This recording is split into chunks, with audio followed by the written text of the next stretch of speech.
Welcome, market participants, to another Three Things in Credit. I'm Van Hesser, Chief Strategist at KBRA. Each week, we bring you three things impacting credit markets that we think you should know about.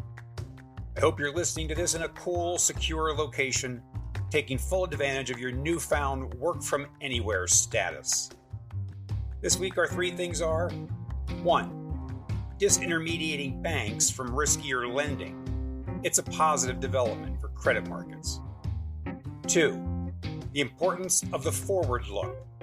Be careful about relying on backward-looking indicators. And 3. It's been a good week for spreads. Will it hold up? All right, let's dig a bit deeper. We took notice this week of news that PIMCO reportedly bought more than €1 billion of loans from banks, including Barclays and Bank of America, that underwrote Apollo's buyout of Worldline's payments business. We've seen quite a bit of this kind of thing happening of late, which should come as no surprise. Large banks historically have originated loans for buyouts with an eye toward distributing much of that risk to investors. When the credit cycle turns, as it has been doing, and by the way, for details on that, see our KBRA Altman default forecast on our website, kbra.com, but banks get stuck with loans they cannot distribute at par. In the past, these have been difficult inflection points in markets. Think back to United Airlines or Sallie Mae's failed buyouts in years gone by. But this redistribution of risk doesn't strike us as all that disruptive. Why is that? Well, in our view, this reflects a fundamental change in the leverage lending business's market structure, a change that we believe is a positive evolutionary step for creditors. Here's why. Ever since the global financial crisis, regulators and policymakers have sought to de-risk banking systems by discouraging banks from holding riskier loans, including leveraged buyouts. Stepping into that void have been direct lenders, non-bank sources of long-term debt capital who have proven to be quite competitive in this segment of the market. Able to originate loans away from the regulatory scrutiny facing banks, direct lenders are able to distribute loans into sources of long-term collaborative capital, such as their own proprietary credit funds and business development company affiliates, and to other investors directly through whole loan sales or pooled into collateralized loan obligations. All of these markets grew significantly over the past decade for two reasons.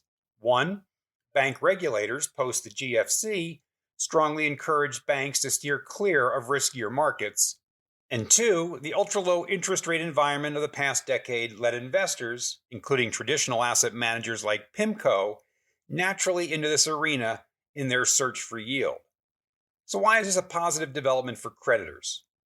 Well, by distributing risk more broadly, these markets have grown significantly where they are now much broader and deeper than they were 10 years ago. You diffuse risk into longer-term holders, which should dampen volatility in a downturn. And that's an improvement over having risk concentrated in the hands of a few large banks subject to regulatory whims. That was the case in the lead up to the global financial crisis, where significant concentrations of riskier illiquid assets in the banks ultimately led to credit crunch as losses mounted and regulators intervened. All right, on to our second thing. Eyes forward, please. Our listeners that have spent a bit of time in the military will understand that command, a command to look straight ahead. Investors will do well to do the same. Here's why it matters. We had a conversation with an investor the other day, and it could have been a large bank CEO for that matter, who wanted to know how we could be thinking about recession when unemployment is at a 50-year low, when consumer spending is still robust, when consumer and commercial balance sheets are strong, when PMIs are decidedly in positive territory, when the financial system is sound, and when corporate earnings are durable. The answer is all of those things are backward-looking. Eyes forward, please.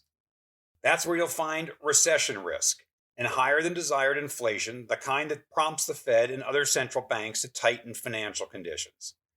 Tightening financial conditions cools demand, the effects of which are in front of us.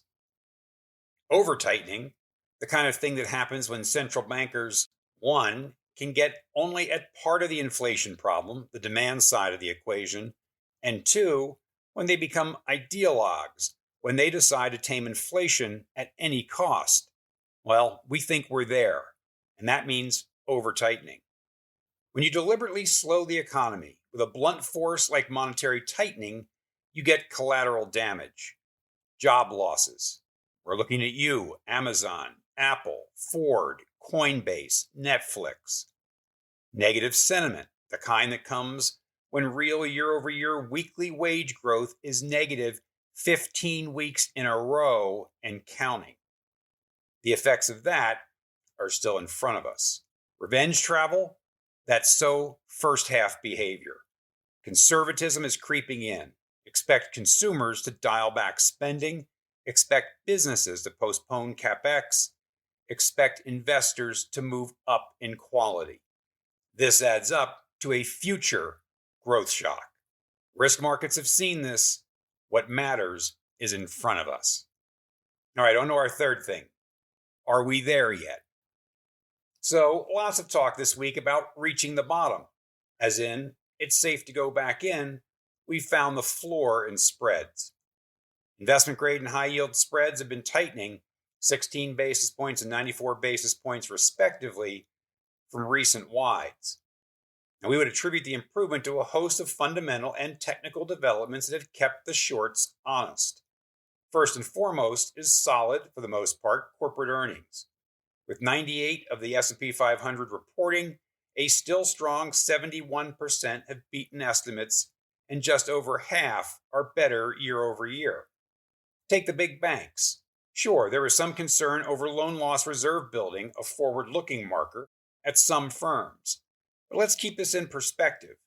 If you're growing and the economy is going through a correction from supercharged stimulus growth back to normal, when interest rates are rising from zero and where the Fed put has left the building, you're supposed to add to loan loss reserves. But let's be clear about this. The magnitude of this reserve add does not suggest in any way a fundamental view that we are heading into a troubling downturn.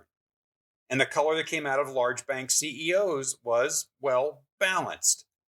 So, yes, Jamie Dimon continues to spell out what constitutes his hurricane, namely geopolitical tension, waning consumer confidence, uncertainty over how high rates will go, and how markets will react to tightening financial conditions.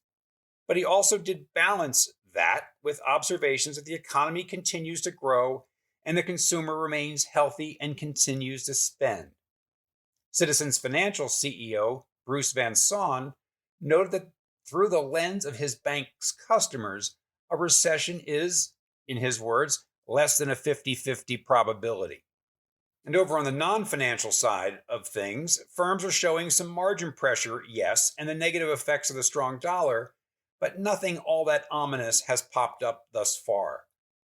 On the technical side of things, new issue supply in credit is clearly in the post-stimulus realm, especially in high yield, where issuance has fallen due to cyclical concerns and competitive concerns, where the aforementioned private credit market has continued to take share. And more reasonable entry points are also drawing investors back into credit markets. And it also certainly helps that stocks have found reasons to stop sliding. Maybe it's just short covering or a bear market rally. So are we there yet? Have we reached bottom? From our perspective, no. The uncertainty surrounding the litany of things to worry about, back to Jamie Dimon's list, is enough to know that spreads back to long-term averages, but well above recession levels, are still vulnerable here to additional spread widening. And you can still make a very solid case that the Fed is likely to tighten financial conditions to the point that the economy ends up in recession if it isn't there already. But recent developments are helping to frame the range of what's possible. All of those good things we talked about earlier might be backward looking, but collectively they do represent a position of strength for consumers and businesses as we head into the downturn. And that makes a solid case at this time that the impending downturn will likely be on the shallower side.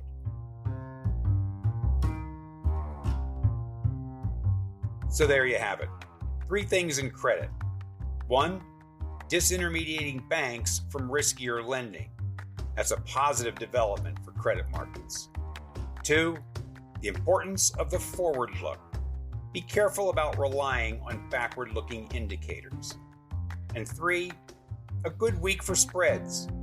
Uncertainty and the case the Fed should throw the economy into recession should keep you on the defensive side of things. As always, thanks for joining us. Don't forget to check in on kbra.com for our latest research and ratings reports. See you next week.